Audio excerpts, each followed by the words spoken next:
বিএনপির বিরুদ্ধে মানে কেন এনসিপি কথা বলে, সরকারে বিএনপি তো বিএনপির বিরুদ্ধেই তো কথা বলবো।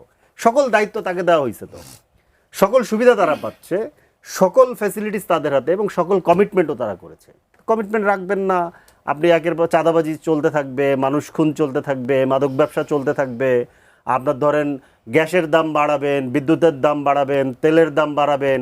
এই যে সম্ভবত এই যে বিদ্যুৎ নিয়ে কিন্তু দু একদিনের মধ্যে একটা বড় ঘটনা ঘটছে। এই যে আজকে বিশেষ করে পত্রিকায় রিপোর্ট হওয়ার পরে জানা যাচ্ছে, আমি নিজেও আজকে আমার বাসায় খেয়াল করলাম, আমার যেখানে প্রিপেইড মিটার, সেইখানে ধরেন সপ্তাহে যে পরিমাণ মানে চার্জ করে রিচার্জ করলে যে পরিমাণ আমি ব্যবহার করতে পারি, সেটা আমার 2 দিনে শেষ হয়ে গেছে।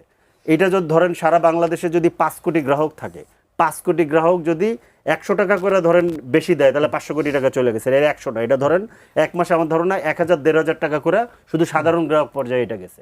তাহলে ধরেন এখান থেকে 50-60 হাজার 1 লাখ কোটি টাকা তুলে নিছে। কারা নিছে, কি করছে, এটা আপনি কোনোদিন পাবেন না, এটা আপনি কোনোদিন খুঁজে পাবেন না, এটা খুঁজেই পাওয়া যাবে না।